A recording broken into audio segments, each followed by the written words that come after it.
Welcome, ladies and gentlemen, miners and old folk, stupid people and geeks, and nerds, and IIHers, and popular people, and pretty people, and ugly people. And you know what? don't think anyone's going to watch this, so it doesn't matter who I say hello to, really, does it? I've been told that I should do stand-up comedy. Well, here we go, I'll stand up. And I've got something on my top. Now, was that funny? No, it wasn't funny. It's not funny for someone with my illness. Oh, if you didn't know, I have a rare condition called IIH, which is water on the brain. Which means, when you stand up really, really quickly, like you normal people out there, you stand up really, really quickly and you get dizzy. I get that if I stand up slowly. It's like, whoa! Whoa, what's just happened? I've just been hit by a truck. Now, a lot of my material is going to be taking the mick out of my illness. To any normal person, well, I keep saying normal person, to anybody who doesn't know about the condition, they're not going to find this funny. And to be honest, I don't care. Because I'm sure at some point I'll find something like, have you ever noticed those people? Well, I call them people, but they're not. They are mindless idiots. I'm sitting in the middle lane. I'm driving my car. I'm driving my car. Oh, my car. Oh, look, there's a car going past me. Oh, and that side. Oh, I'm sitting in the middle lane. I hate those. Have you noticed how you can actually stereotype those sort of people? And they always stereotype it and say, oh, it's women. Yet, you look at me and my, well, I suppose I could call her soon-to-be mother-in-law. Well, no, my boyfriend's mum. And both of us apparently drive like nutters. And we're really fast drivers. You look at my sister, she's a drag racer. You look at my mum. One comments my boyfriend made about her was that, oh, have you noticed how she takes the racing line on all the roundabouts? So, who are you women who are putting a bad name on us?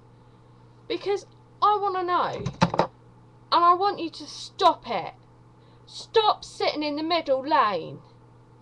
And if you're old, that's the other stereotype. If you're old and sitting in the middle lane, just ask them nicely. I think we need to just educate them. It's a bit like teaching them about computers and the internet. I think we need to educate them about the motorways. I mean, when did motorways come in? Maybe they didn't really understand motorways. Now I'm being patronising. Which apparently is the lowest form of comedy. Or is it wit? Either or. Still not going to make you laugh, is it? Then you have the fateful, what I call the foreigners. Which I love it. When you're driving up behind a car and you think, that's not an English number plate. God, that's not an English number plate. Why are they sat in the middle lane? That's because they don't know which is the fast lane. Why can't they use their common sense and go, all the cars in that lane are going fast and all the lorries are in that lane. So if I'm going slow, I need to be in that lane. And if I'm overtaking, then I overtake. And I use the middle lane. Instead of just sitting there. If you haven't got the confidence to change lanes, You shouldn't be driving. And I've seen you fast people at night. You 100-mile-an-hour plus people in your Porsches and in your big Mercedes and your big 4x4 Land Rovers shooting down the fast lane.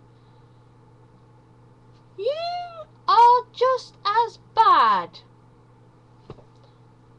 I think I hate them more because they've got enough money or they've got enough car to know, and it should make sense. So anyway, you'll notice that I divulge very quickly, and I will go from one topic to the other, back to the 6, then 7, and then you've always got 8, which again is a bit of an IIH thing because let's face it, we can't really remember. Sorry, who are you? I was going to do one of my actual stand-up pieces is, or one of the things that I think if I ever did do stand-up, it has to be the story of my boyfriend. Bless him. Now, I wouldn't say I'm very forceful. Okay, yes I am.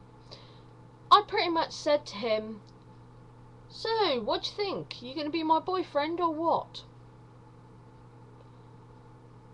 He didn't say anything, so I took that as a yes. It's now a year or so later, and yeah, poor bugger's still not managed to get away. I think it's going to end up being one of those, he would have got less time if he'd murdered me.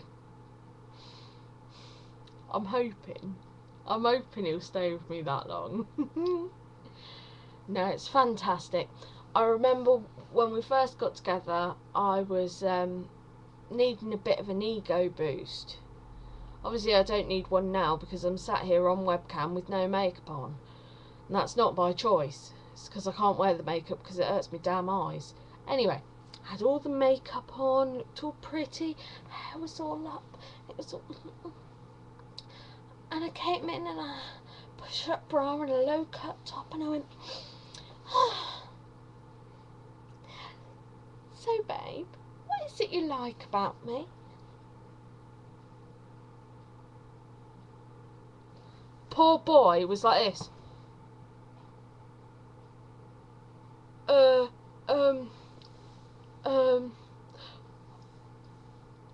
It's 'cause you like cars.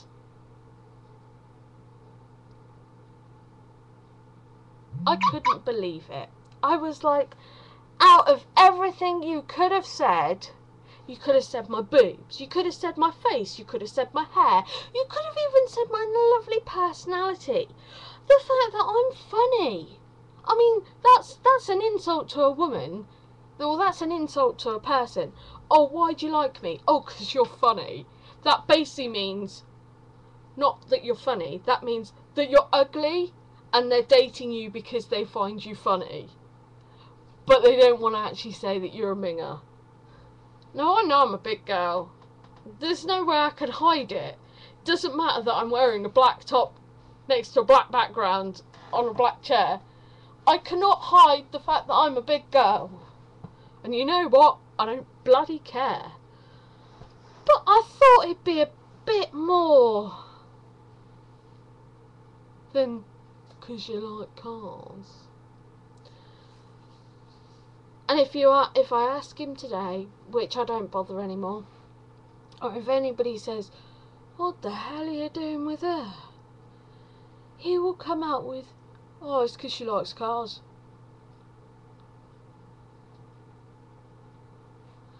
But you can't blame his honesty. I mean, I used going slightly off the subject, but still talking about my lovely other half. Now, you have to understand, I used to be a goth in my younger days. I know I don't look old, and I know I probably only look 21.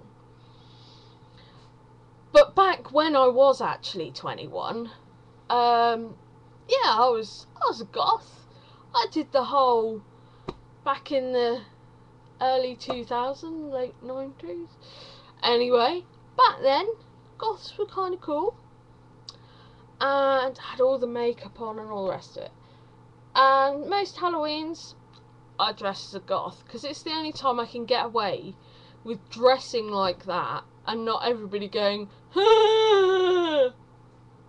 I can get dressed up and everybody just thinks, oh, Halloween. So I got all dressed up, and I then walked into the room and I went, what do you think, Michael? And gave him this stern look with my dark black makeup on. Do you know what he said to me? I'll never forget these words, because he seemed terrified the fact that he actually thought it might be true.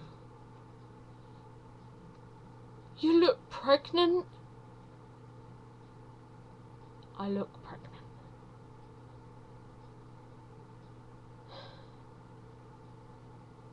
I can't get pregnant. But yeah, no, I looked pregnant. I didn't know whether it was the dress I was wearing or the makeup, but he seemed appalled by it all. So I went back into the bedroom, took the whole lot off and gave up, put on my normal clothes. But that just shows his brutal honesty. I loved it when I actually asked him, do you mind the fact that I'm a big girl, when we first got together? And he said, well, you never give Kate Moss a run for her money.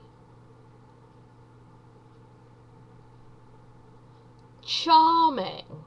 Absolutely charming.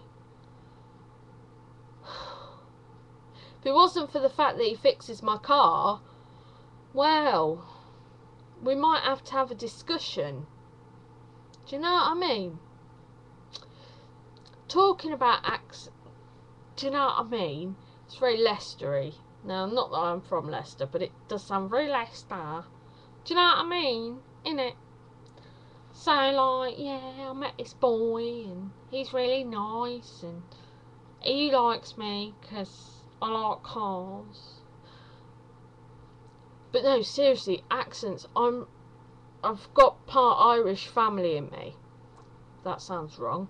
They're not actually in me. I didn't eat them. It's quite alright. They're not like, I haven't like eaten their leg. But anyway, my relatives are Irish, so I tend to find the Irish accent very easy to pick up on, because obviously my grandma was Irish. Recently, due to IIH and this condition, I've been talking to these Scottish ladies. Now, I've got nothing against Scotland. Do not get me wrong, I'd love to come up there, and that is one of my ambitions, to come up and have a look round Scotland. Because I think you haven't been spoiled by the wreck and the pollution of London. Might be a bit political there.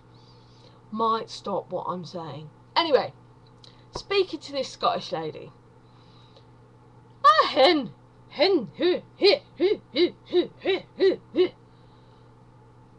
I was like, okay, right.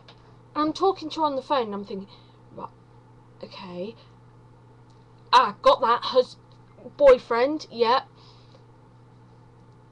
Children, yeah. Okay, 4 children, right, yeah. Grown-up daughter, yeah. Okay, got that words. And it was only words that I could understand. She's there, and I said, right, you're going to have to teach me this Scottish lingo. And she went, aye, pet. That doesn't sound anything like Scottish. That sounds more Geordie. Anyway, she said A. And it's spelled, she was telling me this very correctly now. It's spelled A-Y-A. And she on Facebook and everything, she just writes an A, which is enough to confuse me. Now, she also has another word that she writes. I mean, I'm dyslexic, so of course I'm there with my correct Queen's English, because there's nothing else I know, and I can't do this text speak. I don't know whether it's me age or me dyslexia, but this text speak where you basically use the same amount of letters to say the same thing, I do not understand. Especially with all these predictive text, which pretty much do the work for you. I'm loving my iPhone. Other phones are available, blah blah blah, but I'm loving my iPhone because it tries to spell everything to me, and then if I highlight it, it'll tell me what it says. So it's lovely. It's a very helpful little thing. But when I asked my iPhone to read what she'd put, my iPhone was well confused. A bit like me. So I had to sit there and decipher it. So once I'd cracked your code of our A and did it, I then thought it'd be funny, and I was trying to be cool, and I decided to write a Scottish message back to her. Well, as I wrote did it, I didn't know, which is what I was trying to put. A, yeah, didn't, did, D-I, space, no. It came up with I can't even say this. This is so embarrassing. Came up with a dildo, you know. Right. I wanted to put D-I-D-I or I-D-I, whatever it is, and it came up with dildo. What? So my protective speak is trying to now call people a dildo. So I do apologise for anybody in Scotland if you get, or anybody anywhere who is trying to speak Scottish or in the Scottish lingo slang text, if you get called a dildo, because iPhone's predictive text will change it. On about predictive text and these youngsters, in my old day, these youngsters that do all these text speak things, some of them, I try and do it myself, and I think, oh, be confident, with my phone. A phone that looks like a tyre. The phone changes it, and I'm like, I didn't. Oh. I didn't mean to say that. My phone has now got the habit, because it's learnt my behaviour, of instead of putting S-O, so, it puts do, D-O. This is not good. So I had to go to hospital. I went to hospital.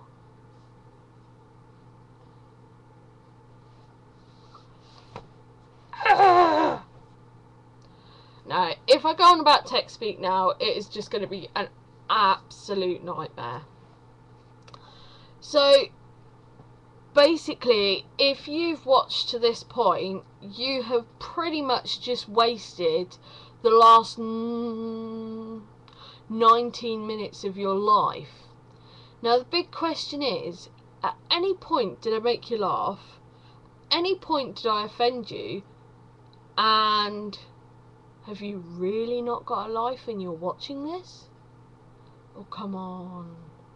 People, go get a life. And the bright light above my head really does make my bags disappear.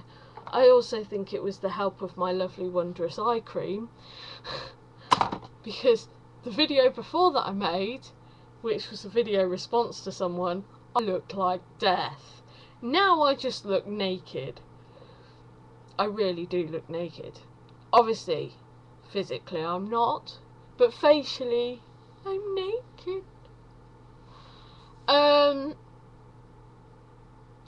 pretty much up for a giggle. So anybody out there want to challenge me? This was a challenge to see if I could do stand-up comedy. So challenge me and I shall try and keep it under 20 minutes. Peace, or whatever.